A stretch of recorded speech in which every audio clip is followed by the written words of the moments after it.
नमस्कार, मैं हूं नीलू।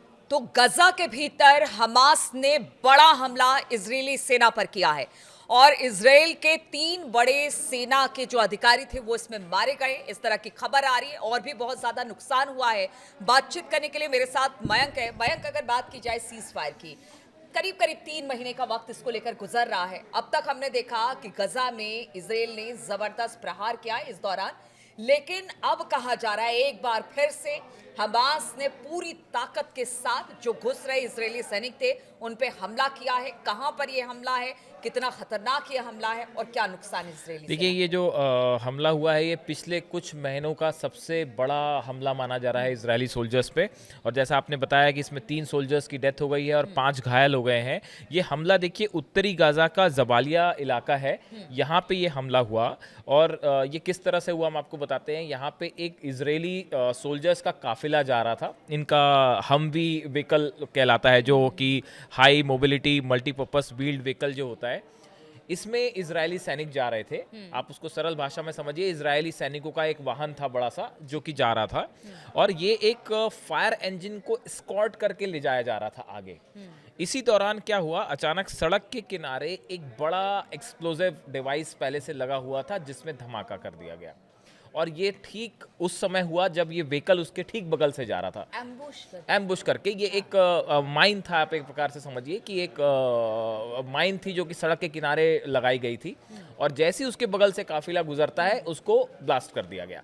अब ये जब ब्लास्ट होता है तो उसके बाद देखिए क्या हुआ कि जो सोल्जर्स थे वो कुछ की तो 3 लोगों की तो तुरंत अधिकारी आपने बताया कि वहीं पे मौत हो गई, कई सारे लोग घायल थे।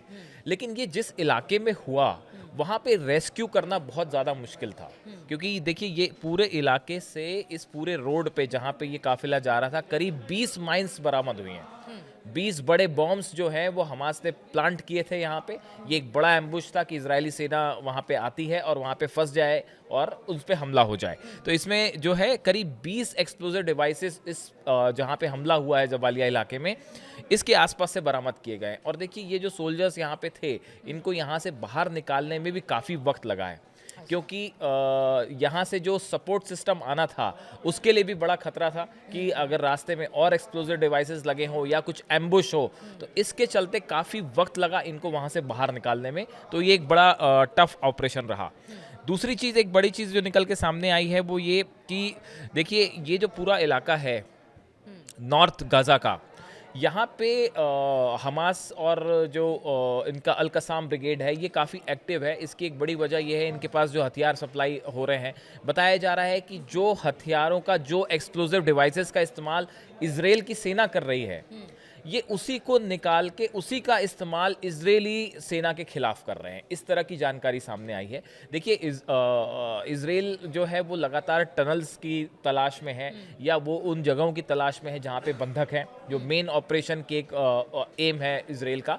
तो इस चक्कर में कई जगह पे जो है वो जो माइंस का इस्तेमाल कर रहे हैं इजरायली सोल्जर्स, इसको रिकवर कर लेते हैं हमास के जो लड़ाके हैं वो, और इसी का इस्तेमाल उस रूट पे कर लेते हैं। अब हालांकि ये जांच इजराइल की जो सेना है उनकी तरफ से बयान आया है कि हम इस बात की जांच कर रहे हैं कि आखिर ये इस रास्ते की जानकारी कैसे हमास को मिल गई कि यहाँ से जो है वो काफिला निकलने वाला है। इसकी जानकारी पहले से कैसे मिली, बॉम्ब्स कब और कितने समय पहले प्लांट किए गए थे, क्या उसे रिमोट से ब्लास्ट किया गया या वो किसी और तकनीक से ब्लास्ट हुए हैं, इसको लेके फिलहाल जांच चल रही है। लेकिन पिछले कुछ महीने का ये सबसे बड़ा हमला माना जा रहा है। आप देखिए, हमास जिस तरह से लड़ाई करता है, गुरिल्ला वॉर कह सकते हैं इसे। और इजराइल के लिए कहा जाता है कि अब वो धीरे धीरे अंदर दाखिल होने की गजा में कोशिश कर रही है ताकि वहाँ से फिलिस्तीनियों को निकाला जाए, ऐसी मंशा है जिस तरह से खबरें आ रही हैं। अब ऐसे में ये जो गुरिल्ला वॉर है और हमास एक बार फिर से अगर 3 महीने के बाद अपनी पूरी ताकत के साथ एक बड़ा प्रहार करता है, तो हम यहाँ से कह सकते हैं कि हमास अभी भी खत्म नहीं हुआ है। आप हवाई हमले करके तो इमारत तोड़ सकते हैं, जमींदोज कर सकते हैं, लेकिन जो अंदर टनल है और जहां पर ये हमास के लोग हैं, ये बहुत बड़ी लैंड पर अगर आप लड़ाई करने उतरे हैं तो ये आपके लिए बहुत बड़ी चुनौती बनी है। इजरायली फोर्सेस के लिए बड़ी चुनौती है कि ये टनल्स को खासकर देखिए, जो ऐसा बताया जाता है कि जो टनल्स के गेट होते हैं उसके आसपास माइंस लगा दी जाती हैं। इसमें भी कई बार हमने देखा कि पहले इजरायली सोल्जर्स जो हैं वो इसका शिकार हुए हैं।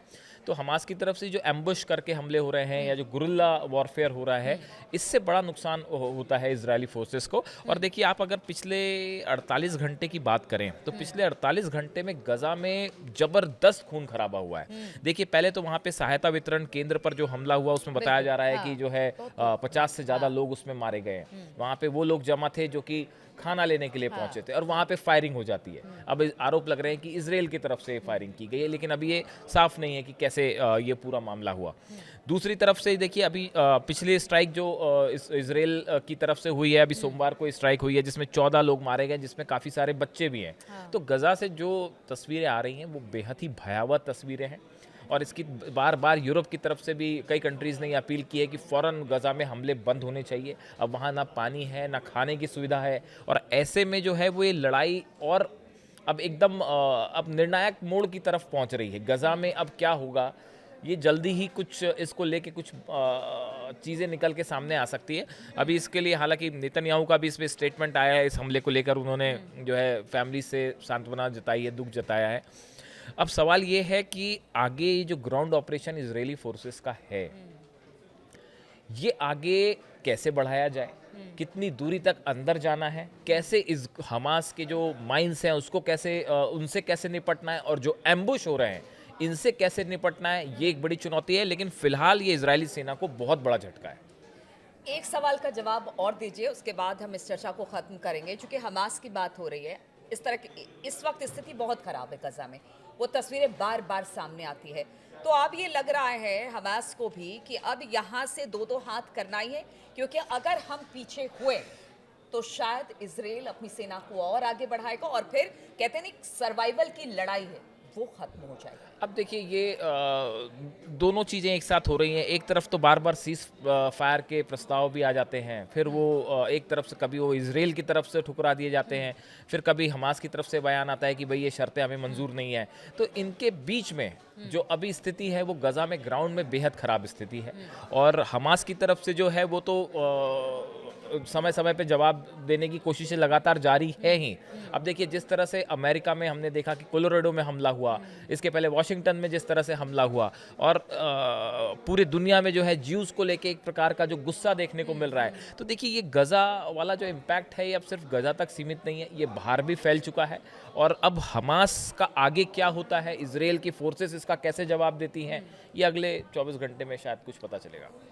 तो चलिए, अभी गजा में जिस तरह से हमास ने बड़ा हमला किया इजरायली सैनिकों पर, ये अब एक बड़ी चुनौती इजराइल के लिए बनती चली जा रही है, क्योंकि देखिए फोर्सेस जो हैं इजराइल की वो अंदर दाखिल होने की कोशिश कर रही है और वहाँ से जो फिलिस्तीन है उनको विस्थापित करने की कोशिश भी की जा रही है, जिस तरह की खबर लगातार आ रही है। अब हमास आगे और किस तरह की चुनौती पेश करेगा इजराइल के सामने, ये देखने वाली बात होगी। हमारी नज़र भी इस पर बनी रहेगी। आप बने रहिए हमारे साथ।